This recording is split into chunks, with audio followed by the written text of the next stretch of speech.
Yeah, it is that time of the week, people. The chapter review of Toriko. You smell that? You smell that beastliness? Take it all in. This is my crack cocaine. Toriko! Yo, man. Toriko chapter 295 review, of course, live reaction right here in this corner. My right, your left. Thing is this chapter, very simple. They're on to Area 7. First of all, Area 7. Honestly, it's Rise of the Continent of the Apes. That's what it is. And Bambina, just hype. Now, when you read the Batoto translation, they said the word eclipse, which was huge in of itself. Among the stream, they said dwarf. I was like, wait, pause. Like, niggas. Like, come on. Like, it made it seem even worse. Like, Bambina was just that good. Oh.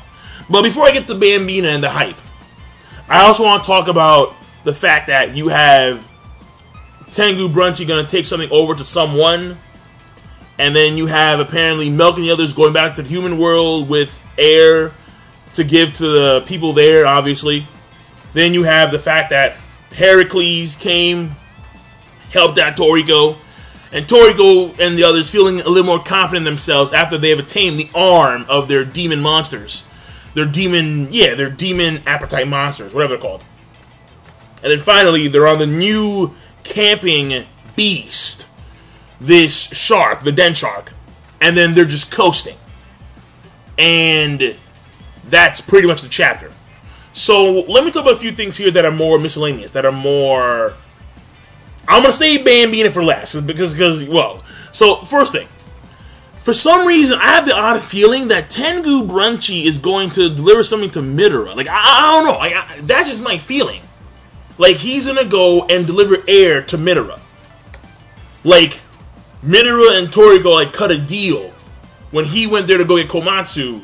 And then Midora said, okay, fine. So if you get all the Kashi's full course, I want a piece. I want some food. Like, that's what I'm thinking. So, I mean, I know that seems a little bit crazy and far-fetched. But if I'm right, oh, whee! Soothsayer. Alright, King of Lightning, a.k.a. the Soothsayer. That's what you should call me. Because, honestly, that's it's vague and it's random. But I got the feeling that that may be the case. And Midora, I think, is going to eat this as a means of trying to finally satiate his appetite. The gargantuan appetite that it is. So, if Tengu Brunchy and Midora have a confrontation of some kind, and we get to see like a small little scuffle like between the two, that'll be fascinating. But again, who knows? Because Tengu Brunchy didn't really get that much hype in this arc, which I'll talk about later. But actually, I'll talk about in this video, but later on in the video. So the next thing I'll talk about. Remember how at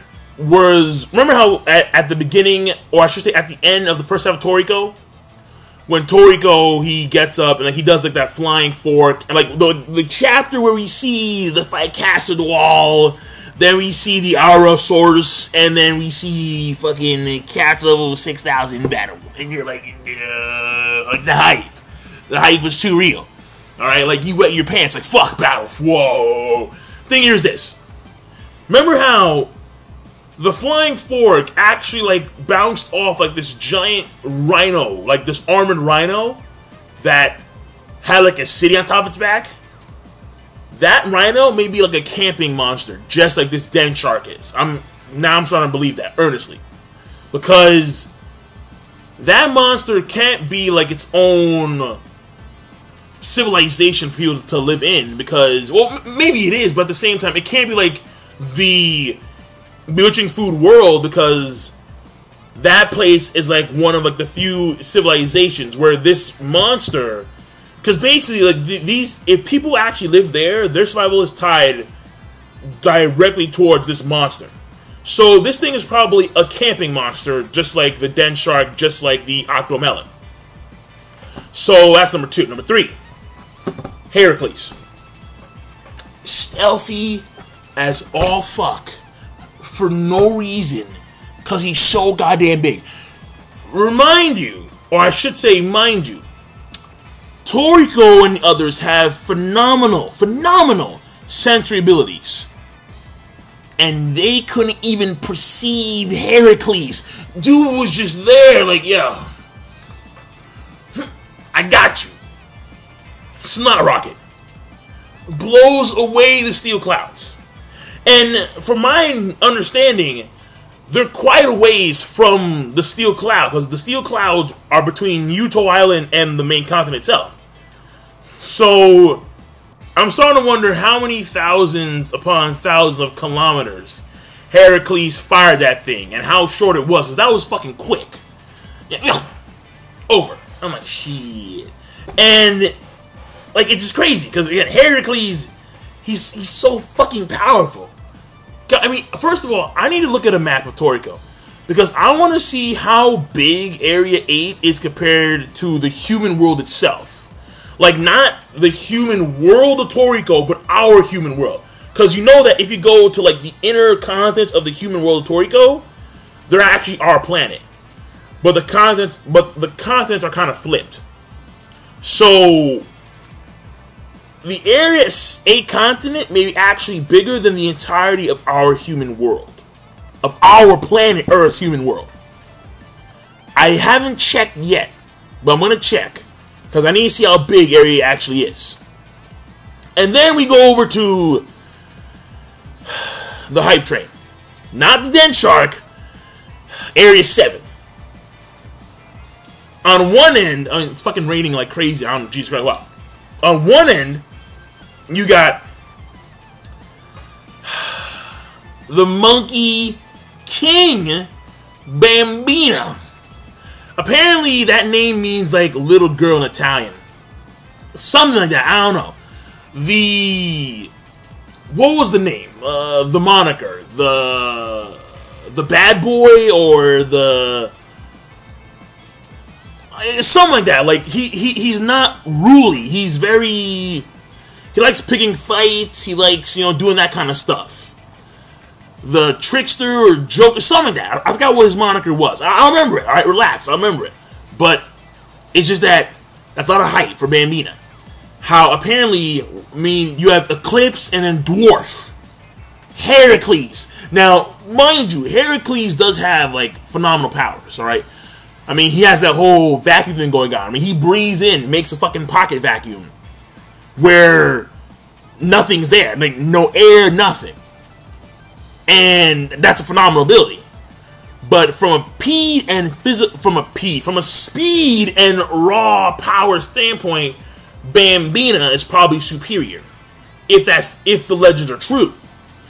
And then you have this fascinating concept as a result, where the surrounding creatures are fully aware of this ape mountain continent and the ruler. And therefore, the surrounding creatures over the course of time have learned. The surrounding creatures of the gourmet world have learned. Okay, this place, no predation is allowed. You can't hunt. You don't even hunt. You hunt, it's over. You're getting the Bambina treatment. Oh, and that's not good treatment. That's real painful stuff. So, that's pretty crazy. Just showing you the weight of the 8 kings in the gourmet world. But then I saw in the comments section of the live reaction, this spurred on a debate. Because I didn't realize... Okay.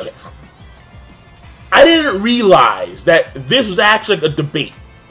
In which Battlewolf, I figure, God. Battlewolf, legendary, disgusting.